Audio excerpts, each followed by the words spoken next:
अस्सलामुअलैकुम। मैं आज ही वीडियो बना रही हूँ क्योंकि मैं थोड़ी चीज़ें सोच रही थी। और मैं जब भी वीडियो बनाती हूँ जब मैं कुछ ज़्यादा सोच रही हूँ, मेरे अंदर एक हैबिट है कि अगर कुछ चीज़ नहीं हो रही या कुछ चीज़ हो रही, मेरे को फिर भी डर होता कि वो होती या नहीं, या वो हो रही भी तो कि अगर ये हो रही तो इसका मतलब कुछ गलत होने वाला है। May be because I am not used to this kind of I don't know how to explain it, but if something is going right, I feel as something bad is going to happen, and if something is not going right, I still feel as if something bad will happen and is happening right now. It's as if I'm in the survival mode, और ये survival mode से मैं बाहर आ नहीं सक रही हूँ। मैं कोशिश भी कर रही हूँ तो ऐसा दिखता कि आगे चीज़ें सही होने वाले नहीं हैं, और आई नो कि बहुत से लोग ऐसा सेम फील करते हैं। और ये मैं पढ़ी भी थी कहीं कि अगर हम ज़्यादा टाइम सर्वाइवल मोड में रहे तो हमको छोटी चीज़ें भी, भाई अगर वो थ्रेट दिखता जबकि वो थ्रेट नहीं है, क्योंकि हम सर्वाइवल मोड में इतना रहे, उसके बाहर की लाइफ हमको कैसी रहती समझ में नहीं आता। हमारा नर्वस सिस्टम वो चीज़ एक्सेप्ट नहीं करता। हमको वो चीज़ समझना चाहिए कि ठीक है चीज़ें होते हैं, और most of the time it is because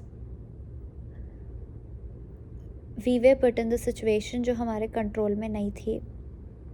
हाँ, अब हर चीज़ इसीलिए कुछ अगर होने वाली है या नहीं होने वाली है, हम वो चीज़ में भी कंट्रोल ढूंढते, जबकि वो हमारे कंट्रोल में नहीं है। हमको मालूम है लेकिन फिर भी हम चाहते कि हम कुछ कंट्रोल कर सकना।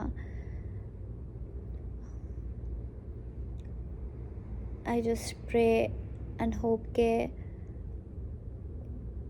मैं ये चीज़ सीखूं कि अल्लाह ताला हर चीज़ के कंट्रोल में है, मैं नहीं हूँ। मैं ये चीज़ बार बार अपने आप को बोलती हूँ भी कि अल्लाह ताला कंट्रोल में है, मैं नहीं हूँ। और जब अल्लाह कंट्रोल में है मेरे को डरने की ज़रूरत नहीं है। हर एक चीज़ अल्लाह ताला देख रहे। सेंचुरीज़ पहले क्या हुआ अल्लाह को मालूम है, और अब क्या चल रहा दुनिया में, सबसे ख़राब सबसे वर्स्ट चीज़ भी क्या हो रही वो अल्लाह को मालूम है। और अल्लाह ताला हर चीज़ जो गलत हुई लाइफ में वो देखते हर किसी के, मेरे आपके, हर किसी के लाइफ में। तो मेरे को डरने की ज़रूरत नहीं है। जब मैं ये सब बोल लेती हूँ तो मेरे को फिर भी अच्छा दिखता कि at the end of the day के एक लाइफ है, कुछ भी नहीं है, ये ख़त्म हो जाने वाली है, इसके बाद भी कुछ है। This life is not every thing, there is more to life after a life, after a death. All this glimmer is going to fade away one day. हर चीज़ जो चमकती वो ख़त्म होने वाली है, वो बुझने वाली है, वो रहने वाली नहीं है। और ये लाइफ भी वैसे है। अब एक चीज़ का मेरे को अगर डर गया, हाँ, अगर मैं सिर्फ ये सोची कि मेरे को इससे डरना नहीं है, मैं लास्ट टाइम भी तो निकली थी, कुछ नया चैलेंज आता तो फिर मेरे को डर होता कि क्या हो रहा है, ये चीज़ से मैं निकल सकती हूँ या नहीं। क्योंकि इंसान को अगर एक चीज़ मिल जाती, हम दूसरी चीज़ के बारे में सोचते कि ये चीज़ कैसा मिलेंगी, और वैसे ये डर भी है। लेकिन जब मैं अल्लाह ताला को ये लाइफ के इक्वेशन में लाती हूँ, चीज़ें ख़त्म तो नहीं होती लेकिन चीज़ें आसान हो जाता है। और एक चीज़, इंटेलिजेंस। मैं पहले सोचती थी कि इंटेलिजेंस एक इस टाइप की है, क्योंकि मेरे को कुछ भी दूसरा मालूम ही नहीं था। अगर आप अच्छा पढ़ रहे हैं, आप भाई चीज़ें जल्दी सीख रहे हैं, इसका मतलब आप इंटेलिजेंट हैं।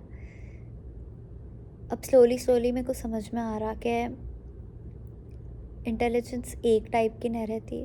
इंटेलिजेंस भी भाई बहुत सारे टाइप के हैं, और आप गूगल भी करेंगे तो आपको दिखेगा उसमें बताता कि सिर्फ एक इस टाइप का नहीं है कि आप पढ़ना लिखना आपको ये जल्दी आ रहा है, आप भाई टॉप रैंकर है तो आप इंटेलिजेंट है।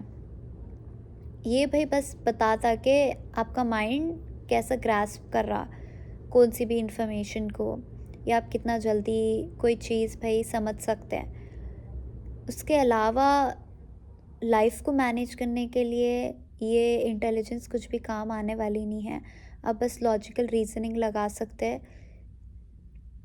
उतना ही है। अब आदमी को अब ऐसा फील हो रहा कि इमोशनल इंटेलिजेंस सबसे ज़्यादा इम्पॉर्टेंट है। मे बी मैं अब ये चीज़ें सीख रही हूँ, इसलिए इसके बारे में मैं बाद में बात करती हूँ।